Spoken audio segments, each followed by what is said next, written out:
اسلام آباد high court کا جو فیصلہ چیلنج کیا ہے، اب یہ بھی سپریم کورٹ آف پاکستان میں چیلنج کیا ہے، اور سپریم کورٹ میں ہی سیکٹر F14 اور F15 کے جو پلاٹس ہیں اس میں اعلیٰ عدلیہ کے جو ہمارے جج صاحبان ہیں ان کے پلاٹس بھی اسی قرآن اندازی میں دیے گئے ہیں۔ اب دیکھنا یہ ہے کہ جو اس اپیل کو سننے کے لیے جو بینچ مقرر ہوگا، کیا وہ جج صاحبان وہ ہوں گے جو جنہوں نے پلاٹ لیے ہوئے ہیں، یا ان جج صاحبان پر مشتمل بینچ تشکیل دیا جائے گا جنہوں نے پلاٹس نہیں لیے ہوئے۔ اس وقت کی جو جوڈیشری ہے اس میں ایک ہی نام ہے، اور وہ ہے جسٹس قاضی فائز عیسیٰ کا۔ انہوں نے کوئی سرکاری پلاٹ ابھی تک نہیں لیا۔ Chief justice Balochistan high court تھے، اس وقت ان کو پلاٹ کی آفر آئی، انہوں نے اس کو ریفیوز کیا۔ پھر اس کے بعد سپریم کورٹ میں جب آئے، CDA کی طرف سے ان کو پلاٹ کی آفر آئی، انہوں نے ٹھکرائی۔ پھر اس کے بعد سیکٹر F14 F15 میں ان کو پلاٹ کی آفر دی گئی، انہوں نے یہ پلاٹ لینا بھی گوارا نہ کیا، اور یہ اس حوالے سے ان کو تجویز دی گئی یا ان کو یہ کہا گیا کہ آپ یہ پلاٹ لیں، تو انہوں نے یہ بھی مسترد کر دیا۔ تو ایک جج تو ہماری نظر میں فوری طور کے اوپر ایک نام جسٹس قاضی فائز عیسیٰ کا آتا ہے کہ وہ جو ہیں سپیریئر جوڈیشری میں ایک ایسے جج ہیں جنہوں نے پلاٹ نہیں لیا۔ ماضی کے اگر ہم جوڈیشری کی بات کریں تو جسٹس جواد اسخواجہ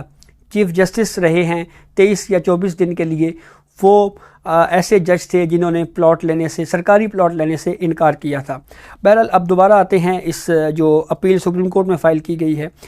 اس میں اسلام آباد ہائی کورٹ کے دائرہ اختیار پر سوال اٹھایا گیا ہے، اور یہ کہا گیا ہے کہ اسلام آباد ہائی کورٹ کو از خود نوٹس لینے کا اختیار حاصل نہیں تھا، اور اس پہ جو گراؤنڈ اپ لیا گیا ہے وہ یہ ہے کہ جو کیس تھا اسلام آباد ہائی کورٹ میں، وہ کچھ انڈیویجولز لوگ آئے اور ان کا یہ موقف تھا کہ ہمیں جو ہے یہ پلاٹس الاٹمنٹ نہیں ہو رہی، تو اس کے اوپر جو ہے اسلام آباد ہائی کورٹ نے جو فیصلہ دیا اس میں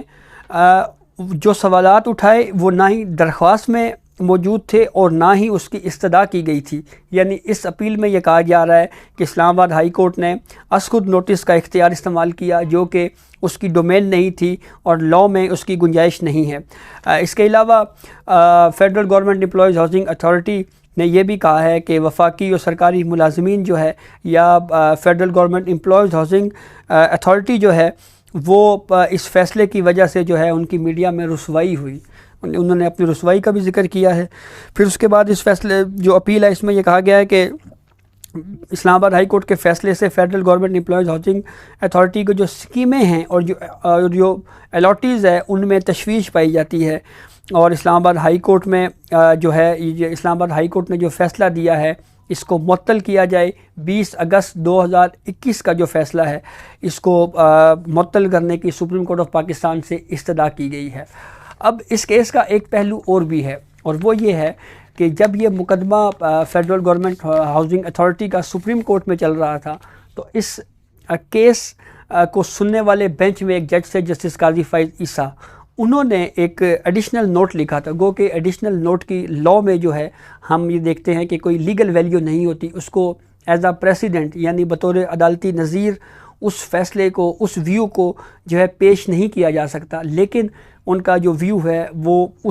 ہم آپ سے وہ شیئر کرتے ہیں۔ اس ویو میں جسٹس قاضی فائز عیسیٰ یہ کہتے ہیں کہ اعلیٰ عدلیہ کے ایک جج جب ریٹائر ہوتا ہے تو اس کی پینشن 10 لاکھ روپے ہوتی ہے، اور ایسا جج سپریم کورٹ کا جج جب وہ ریٹائر ہو اور اس کی پینشن 10 لاکھ روپے ہو تو ایسے جج کو اپنی زندگی گزارنے کے لیے ماہانہ 10 لاکھ روپے کافی پیسے ہیں، اور وہ اپنی مرضی کی رہائش اختیار کر سکتے ہیں، ساری زندگی تک رہ سکتے ہیں، اور جج کو جو ہے وہ سرکاری پلاٹ نہیں لینا چاہیے۔ اس کے علاوہ جسٹس قاضی فائز عیسیٰ نے اپنے اس ایڈیشنل نوٹ میں یہ بھی لکھا تھا کہ جو پینشن کی مد میں سرکاری ملازمین یا بیوروکریٹس یا جج صاحبان کو جو پینشن سالانہ جاتی ہے وہ تقریباً ملک کے سالانہ بجٹ کے حجم کے برابر ہوتی ہے۔ تیسری اہم بات جسٹس قاضی فائز عیسیٰ نے اپنے ایڈیشنل ویو میں اضافی نوٹ میں یہ بھی لکھا تھا کہ فوج میں بھی پلاٹس لینے کا جو کلچر ہے وہ عام ہے، اور یہ کلچر جنرل ایوب خان کے دور سے جو ہے وہ جاری ہوا، وہاں سے اس کا آغاز ہوا۔ اور اپنے وہ اضافی نوٹ میں یہ بھی لکھتے ہیں کہ ایک فوج کے جنرل تھے جنرل گریسی، ان کے پاس جنرل ایوب خان اس وقت لوئر رینک میں تھے، وہ آئے اور انہوں نے ایک پلاٹ لینے کی استدعا کی، تو جنرل گریسی نے ان کو پلاٹ دینے سے انکار کر دیا۔ اور اس